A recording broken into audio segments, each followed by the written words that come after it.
Well, hello there, football friends. So welcome to episode 2 of playing Keepie Uppies with Damolly FC. Really enjoying the process. Hope you are too.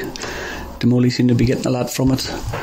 The lower leagues deserve to have the light shone upon them. Sit back and enjoy this one.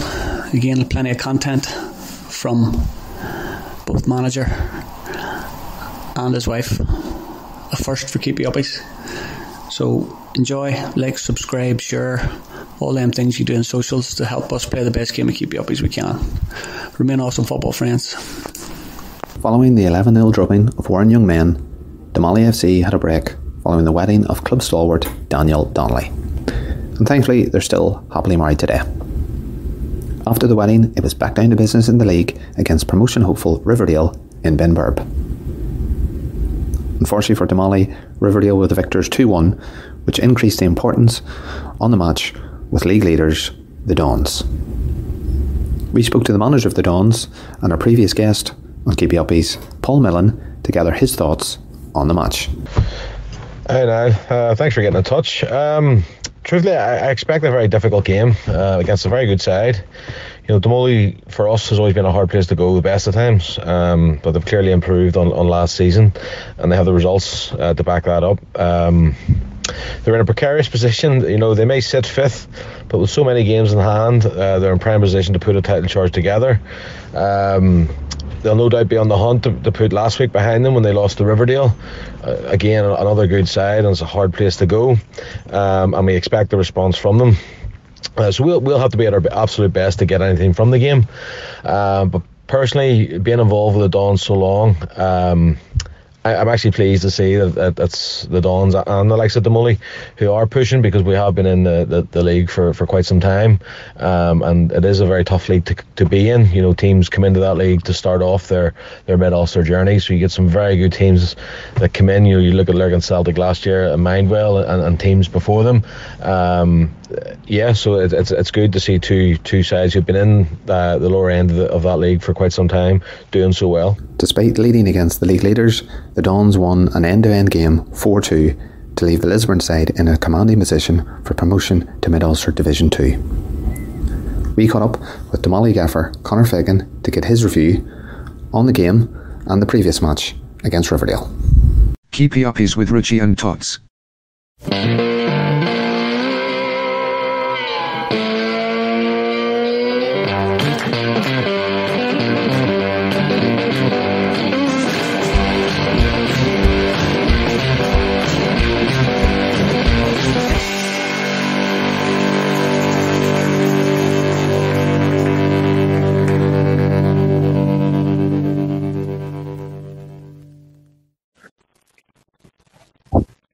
Well, Connor, thanks for joining us. Part 2 of keeping up with playing Keepie Uppies with Damolly FC. So quite a lot has happened from we last chatted. Yeah. Daniel Donnelly has went and got himself married. Mm-hmm. Hope Daniel's keeping well. Any sign of him yet? Has he returned from his honeymoon? He showed up there on Saturday. He wasn't used, but he's back training and stuff, so he's allowed out of the house. Very good. Aye, for now. I was to say for now. Yeah. Still in the honeymoon period.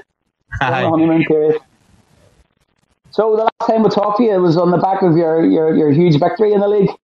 And as I say, we've had a few bit of feedback from your opposition on Saturday there, the Dons manager, etc. But yeah, I'll put you over the tots here, and we'll just get a catch up just to see how things are going and what the crack is for the rest of the season. So, Connor, you've had 2 tricky games since we last chatted to you against Riverdale and the Dons, who are leading away in the league. Yeah. What's kind of I suppose you've had a wee bit of time just to think about the 2 games. What's kind of your thoughts on the 2 matches, starting with Riverdale? The Riverdale game we had actually started off well the first 10 minutes, and then they get a goal completely against their own play after 10 minutes. A ball comes into our box, just a long, hopeful ball. We should have dealt with it. Keeper and defender gets confused, and someone just taps it in. And then 5 minutes later, it's a penalty against us. One of Big Brian Hanning just leaves a leg out, and the attacker goes over it. And then it's just trying to get back into the game. They sat in, made it real difficult for us, and we couldn't break them down. relied on a set piece to get a goal, and then the last 5 minutes we just had maybe 5 or 6 corners in a row and couldn't put the ball in the net. And it's always a tricky place to go to. Berba, you know, it's one of those tricky away grounds. And then obviously you got the big game against the Dons. There was a bit of a gap, was not right, between the two games with Daniel's wedding. So yeah, we had 2 weeks off. Yeah. So how did that game go in your opinion? Was it obviously was not the result you wanted performance wise? Were you fairly happy, or what was your kind of thoughts on that big match? Yeah, performance wise I thought we were very good for large parts. Switched off 3 times and they get 3 goals. First goal is a throw in that we don't deal with. The second one is a free kick that we should have dealt with better as well. And then the third was a back pass that was just short. And then obviously we're 3-2 down the last few minutes and just trying to throw as many bodies forward as we can. They had us in the counter attack, get the fourth. But defensively, we were very good. Midfield, very good. The problem was we just didn't have that many shots. Do you know, I think if we had a few more shots, we would have got a few more goals. And boys were trying to sort of walk it into the net and taking a pass or taking an extra touch when they didn't really need to. But it's a learning curve for us, you know, and the individual mistakes we need to cut out and stuff. We got a bit of feedback from the podcast from them, which was good. A bit of exposure for us. But despite the, you know, obviously frustrating results, you would have been looking to win those 2 games, or maybe at the very least pick up 4 points. You know, you're still sitting in a pretty healthy position, tucked in 5th, loads of games in hand. You know, so all is not lost, and you've still plenty of games. You know, you've 12 games left, 36 points up for grabs. So there's still plenty of points to play for, and plenty of time to obviously turn it around and get into those top 2 spots. Yeah, without doubt. Look, there's plenty of games to play, and we're still going for promotion. We still think, you know, the Dons could slip up somewhere. We're just hoping that we're just staying on their coattails and picking up results every week, waiting for them to slip up. But second spot's still very much in our hands. You know, we win all our games. I think it takes a second as well. So yeah, still a lot to play for. The boys are still in good tune. They're obviously disappointed from losing 2 in a row, but we're looking to hit back now on Saturday.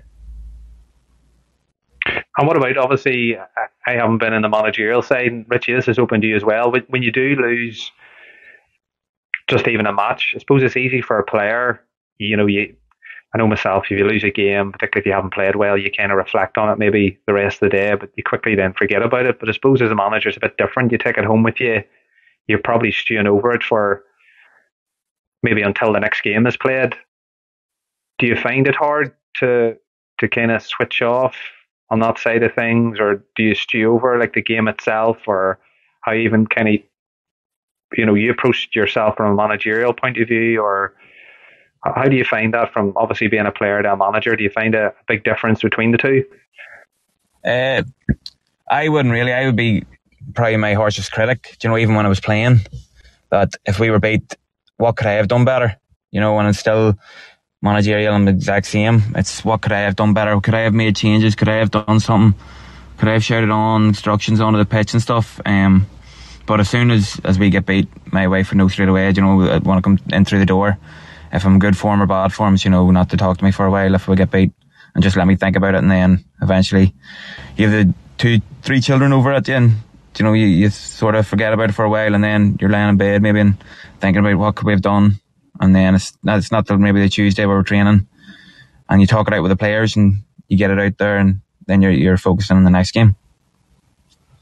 Yeah, I think that's a good way to be in a way. Yeah, obviously you have to try and find a balance, don't you? But it's good sort of, I suppose, that self-reflection.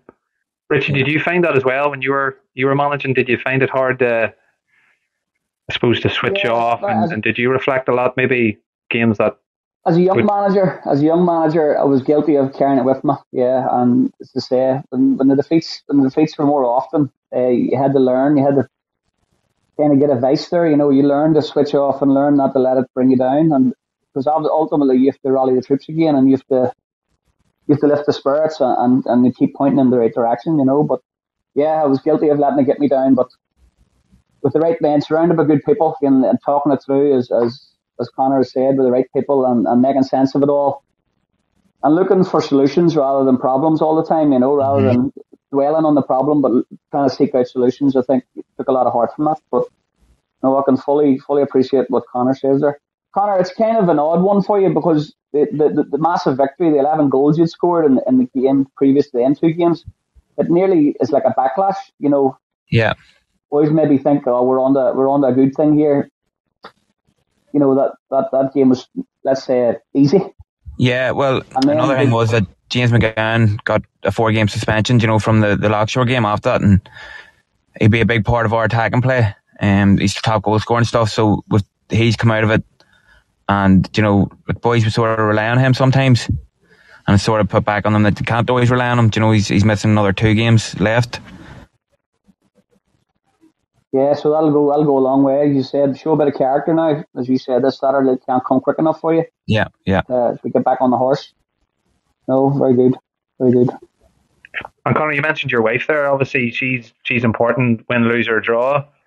I'm sure she's been a big support during times where maybe you have found it difficult. You touched on obviously the Guildford job before you took on Damolly. So I suppose we'll have to give a wee shout out to her just in case she's listening. Not that I'm sure she listens to the Keepie Uppies podcast on a every couple of weeks, but you have to build up the brownie points for a rainy day.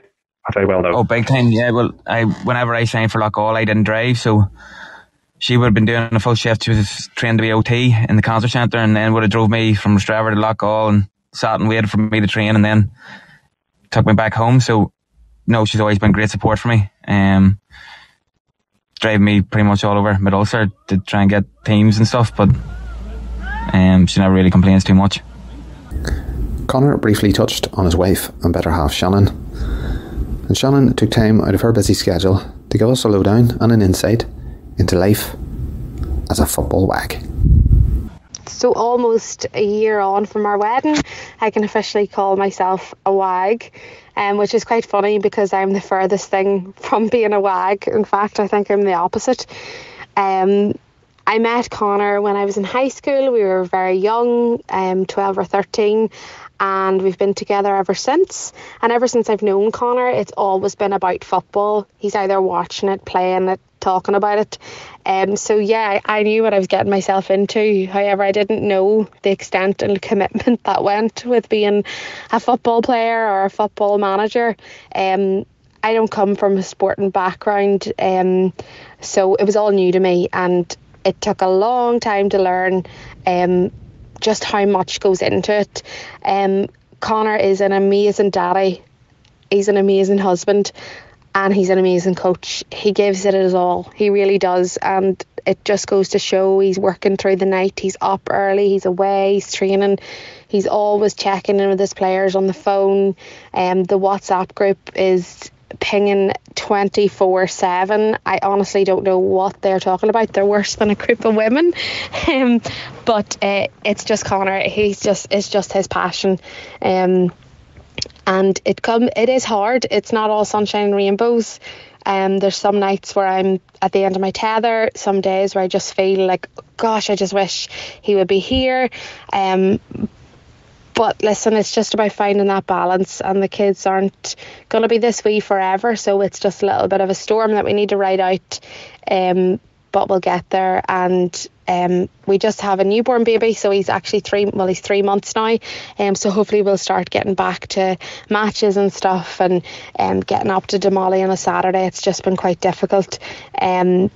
But yeah, it's not easy, but it's great at the same time because it's a hobby that we have and a passion that Connor has, and I'll support it as long as I need to. And Connor's had a difficult road to get where he is now. I definitely think he has been, I think he's found his feet in Damolly, and I think he's been welcomed well, and yeah, I definitely think he's settled, and it's good to see, because there has been nights where me and Connor have had some tough decisions about places he's been and places where he's just not happy, and yeah, so definitely not all sunshine and rainbows that way too. And even though Connor is a huge football advocate, he is 100% a family man, and I know if push came to shove, I don't think he'd like me saying this, but if push came to shove, I know he would give it all up in a heartbeat for his family, especially those 3 little boys who completely adore him. And hopefully me too. But that's never going to happen because we're all football crazy now. And yeah, so he says he even bought me a trip to Prague for my for my birthday, because he's convinced that West Ham are going to go far in the Europa League. But you can tell him that one. But thank you so much for asking me to have my little say. And hats off to all the wags and girlfriends out there, because it is not one bit easy. She was doing that, Richie. She's definitely a keeper, isn't she? Not a goalkeeper, but she's there.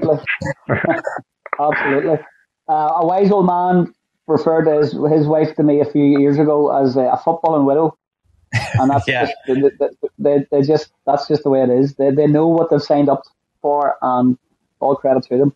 Exactly. And behind every great man, she's allowing you to do what you're doing, and credit to them. Credit to all the wives out there that let us get on with it and live out our dreams in every which way we can.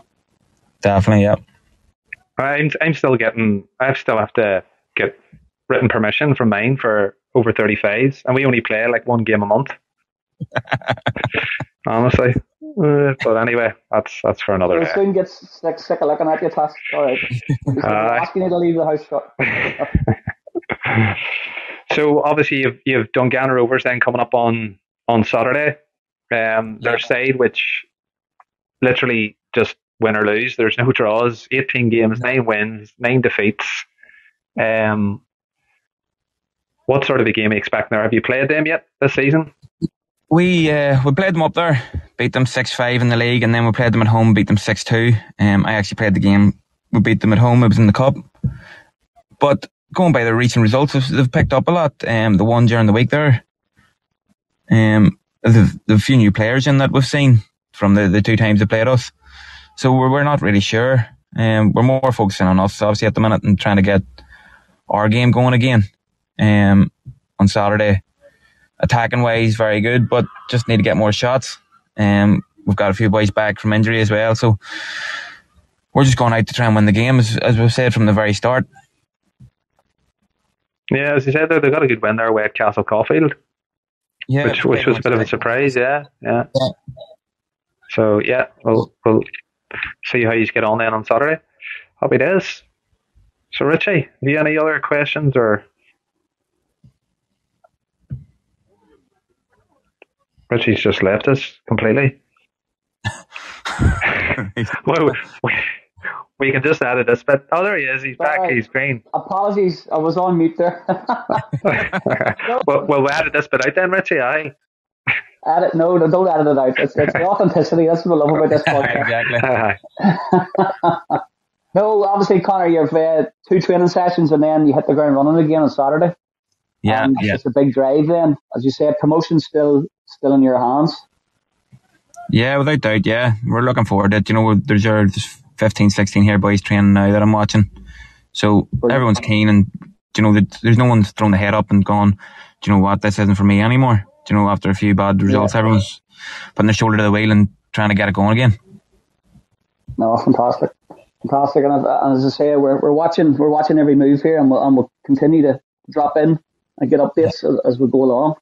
Yeah. We're going to sideline you here and maybe just finish the podcast on a bit of a high and go through we did touch base in part 1 about your playing career.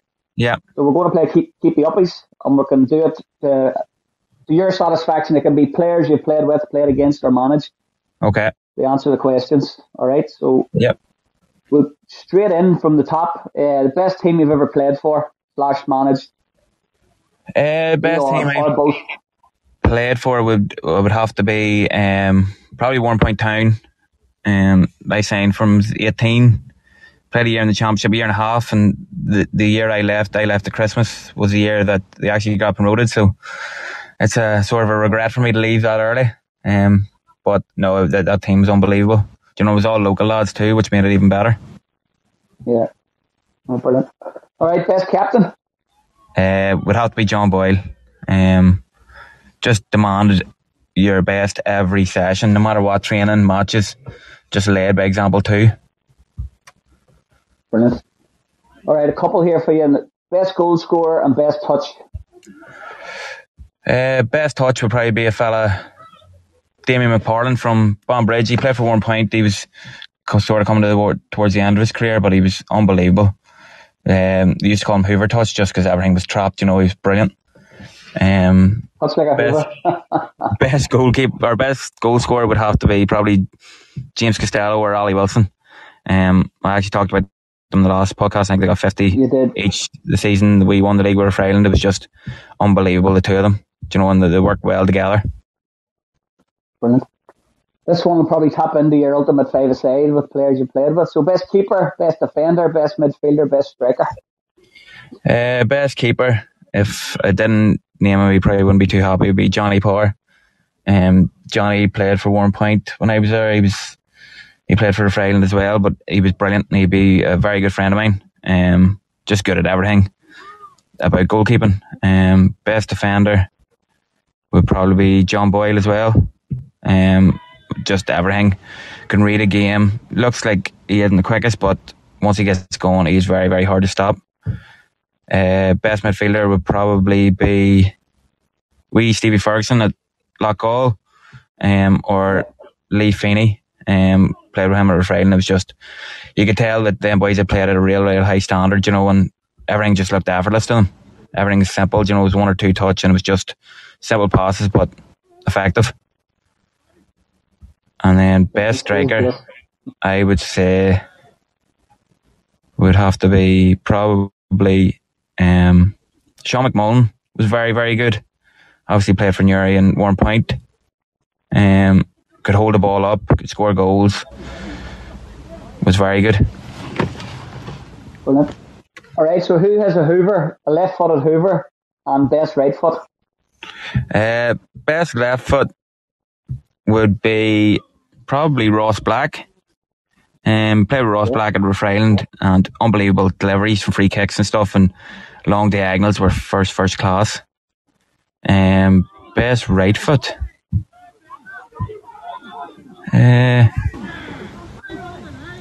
I'm not actually too sure.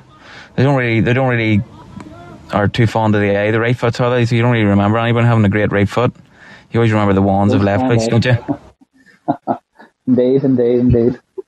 Alright, we'll maybe go back to that one. Alright, so best manager? Probably would be Barry Gray. Just everything was first class with Barry. From preparation to match days to after matches, everything just unbelievable. Brilliant. And I think, did you reference that part one? You'd said you take a lot of characteristics from ex-managers. Big time. Very good. All right, another couple here. So, player that loves a hard challenge and the quickest player. Player that loved a hard challenge would have been Kevin Henry. At Freyland, he would have sort of waited, till the man was sort of 50-50 with a ball and then went in to hit them. He's one of them type of players who were just going, oh no, this is going to be a cruncher here. Just loved it. I makes it 50-50, 60-40, so we can get a good go on. Yeah, exactly. Or even 70-30s. He would wait and wait. Brilliant. All right, quickest player and best all-round player. Quickest player would probably be Tommy Lockhart at Loughgall. Or no, sorry, at Freyland. He's now at Newry, doing very well. He was lightning quick, you give it over the top to him and he's just away, he's gone. And best overall would have been Sean Power at 1 point. You could play him anywhere and he was effective anywhere. We would have played him centre half or centre midfield and he was just brilliant. 9 out of 10 every week. Big, strong, quick, good, both feet. Sounds just like Tots there. That's frightening. Very good. All right, last two for the Keepie Uppies. So, player that got better with age and the player that always gave 100%. We like to reference James Milner. Player that got better with age would probably be Johnny Khan, 1 point. Johnny was just like a Rolls Royce. He was at the back, he was reading everything, winning everything in the air, and would love a long diagonal. But played for Newry and Armagh, I think, in the Premiership as well, and then went on to play for 1 point in the Premiership. So long career, and a very successful one. Brilliant. And the player, what was the other one? Player always gave 100%. Player always gave 100%. I would have to give James McGann at Damolly a shout out for that, because no matter who we're playing, he is always the best player on the pitch. Doesn't matter who we're playing, what game we're playing. Do you know, even the Warren Young men, do you know, where he could have just taken it easy, he's just demanding standards, and he's always 100%. Brilliant. So he's no doubt going to be a bit of a miss, but he'll kick on regardless. Yeah, exactly. He would just have to deal with it. Absolutely, and it's all part of your job as manager to make it work. So best of luck with that. Thank you for playing Keepie Uppies. Tatsa was spinning the wheel before we let this man go. I love that we can hear the training session going on in the background. Yeah, it's fantastic. Hold on till I get the wheel here. 2 seconds. So where's you train that, Connor? We're training actually in Norman Brown Park here. The boys are doing a bit of football tennis, so they're very competitive here at the minute. I'm just watching it. And do you get the hour session, hour and a half? What's your sort of structure? Yeah, it would be about an hour and 15, an hour and a half. Just with the light and stuff now, we can have it a wee bit longer. Oh, happy days. Not so bad. And it's nice to see the sunshine again. It just gives everybody a lift, doesn't it? Exactly. I think that's why there's arriving home and it's still bright. Yeah. Right. I've spun the Wheel of Berba. And once again, I don't think we've done this the last time with you, Connor, your ultimate five-a-side. So No, I get that. So this is 5 football legends, dead or alive. But there is a couple of wee stipulations. You can't pick Messi, you can't pick Ronaldo, Cristiano, because everybody seems to pick them. So 5 legends, dead or alive. And ideally pick a keeper as well. Everybody keeps going last man back. But no, need a keeper. Okay, I have to be serious here. So take it away. And the West Ham players. Yeah, no, there wouldn't be too many of them making it. Nets, I would go with Elker Casillas. I would go with Maldini at the back. Zidane and Keane in midfield, and then Ronaldo, the real one, up front. Nice. Richie, that's got to be up there with. I'd love to have them all laid out, all the kind of five-a-sides that we've had, but I have to say there's a nice balance to that, isn't there? Yeah, that's what I'm thinking. Top class keeper. However, Maldini, what a baller. You haven't named a teammate, a former teammate or a current teammate. Oh, that's right. That actually was. Okay. Sorry, that was my fault. Yeah, you have to. 4 legends, dead or alive, and 1. So you have to drop somebody and put one in your team. Yeah, I'll take out Zidane. I'll put James McGann in. There you go, simple. Just like that. So that's what a compliment to James. I've just dropped you for. That's management for you. Ruthless. Hell, he didn't even think about that. I thought it was Keno had to go, because I'd say Keno would be a nightmare to manage. But anyway, you can. No, he's adding the balance in there. He's letting the 4 boys do what they want. No, I like that. Brilliant. I like the way there's a keeper as well, because flip's sake, you have to have a keeper. Too many people were picking. Yeah. You can't play last man back in a proper match. You're talking about goalkeepers. Goalkeepers love to play striker. All goalkeepers think they're strikers in their hearts. You could have played a West Ham legend and David James in that. Aye. Did he play up front for Man City? Yeah. For a big Shaka Hislop. Yeah. That's it. Was there not a Mexican goalkeeper that was like a top goal scorer? Scored goals for fun? I was Chilivert, was it? The Paraguayan? Paraguayan, aye. Took the free kicks. Maybe. Yeah, there you go. Yeah. He was an absolute head case. So he was. Yeah. Well, anyway. All right, Conor, we'll call it quits there, mate, and we'll let you kick on. Obviously, we're wishing you the best of luck for Saturday, and we'll catch up with you for the remainder of the games. As I say, this is part 2. We'll be going out. Hopefully, we'll get it out before Saturday's game, and then, as I say, we'll touch base again to shine the light. Yeah, great. Yeah, no, thank you. It's great exposure for our club, and it's great to have you on board. Happy days, as I say. Best of luck. Thank you. Good luck Saturday. Bye. Bye. Keepie Uppies with Richie and Tots.